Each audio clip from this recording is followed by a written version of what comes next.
एक बार का जिक्र है, एक विशाल राज्य था जहाँ एक समझदार और दयालु राजा रहता था जिसका नाम राजा वीर सिंह था। राजा की 3 बेटियां थीं और 3 राजकुमार थे। पहली बेटी, हमेशा सच बोलो चाहे जो भी हो। दूसरी बेटी, किसी भी मुश्किल का सामना करते वक्त अपने दोस्तों का साथ ज़रूर देना। तीसरी बेटी, जो तुम्हें मिलता है उसमें खुश रहना सीखो। राजा वीर सिंह की एक खोज थी। वो अपने राज्य में 3 ऐसे बीस्ट को ढूंढना चाहते थे जो राजा के राज्य को बर्बाद कर देना चाहते थे। ये बीस्ट बहुत ही खतरनाक और समझदार थे और राजा को पता था कि अगर उन बीस्ट का सामना नहीं किया गया तो पूरा राज्य खतरे में पड़ जाएगा। राजा वीर सिंह के 3 राजकुमार थे। राजकुमार आर्यन सबसे तेज़ और समझदार, लेकिन कभी कभी अपने जज्बात पर कंट्रोल नहीं कर पाते थे। राजकुमार विक्रम सबसे शक्तिशाली, लेकिन उसकी एक कमज़ोरी थी, वो अपनी सोच को कभी नहीं बदलता था। राजकुमार अर्जुन सबसे आधुनिक और रजस्थाली सोच रखने वाला, पर कभी कभी अपने दोस्तों को समझाने में गलती कर जाता था। एक दिन राजा ने अपने तीनों राजकुमारों को बुलाकर कहा, मुझे पता है कि आप लोग बहुत होशियार हैं, लेकिन अब आपको अपनी सबसे बड़ी मुश्किल का सामना करना होगा। 3 बीस्ट ऐसे हैं जो हमारे राज्य को नुकसान पहुंचा सकते हैं। आपको उनसे लड़ना होगा। राजकुमार आर्यन, विक्रम और अर्जुन अपनी यात्रा पर निकल पड़ते हैं। उन्हें पता होता है कि ये सफ़र बहुत ही खतरनाक होगा, लेकिन उनकी रानियाँ, रानी आरती, रानी मीरा और रानी सुनीता उनके साथ हैं, जो हमेशा उनकी मदद करने के लिए तैयार रहती हैं।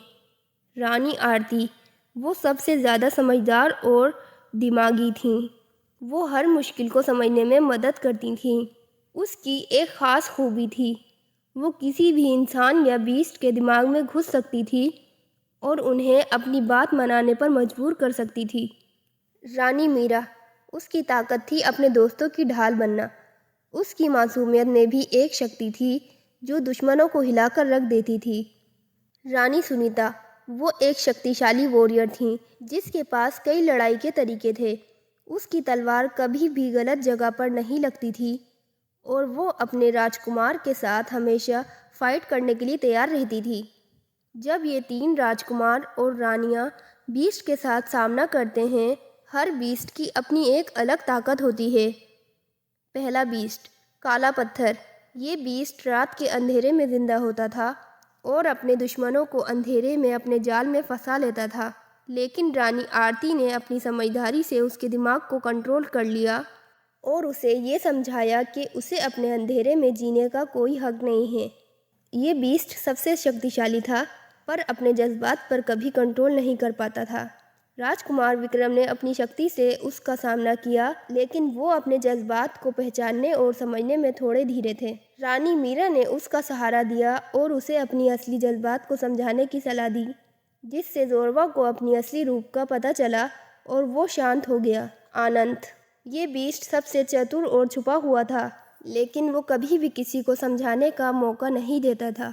राजकुमार अर्जुन और रानी सुनीता ने मिलकर आनंद को ढूंढा और उसे लड़ते हुए, अपनी सोच को बदलते हुए उसके साथ अपने दोस्ती का हाथ बढ़ाया, जिससे आनंद ने अपनी बुराइयों को छोड़ा और खुद को सुधार लिया।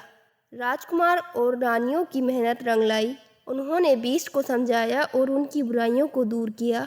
उन्होंने अपने राज्य को बचाया और अपनी शक्तियों और दोस्ती से दिखाया कि एकता में कितनी ताकत होती है। राजा वीर सिंह ने अपने राजकुमारों को बुलाया और उन्हें बताया, मुझे तुम सब पर फख्र है। तुमने मेरी 3 बेटियां अपने राज्य में उतारकर हमारे राज्य को बचाया। अंत में राजकुमारों और रानियों ने एक नया सफ़र शुरू किया, जहां उन्होंने अपने राज्य को और बेहतर बनाने की कोशिश की और सब ने मिलकर अपने राज्य की बातों को अपनी ज़िंदगी में उतारा।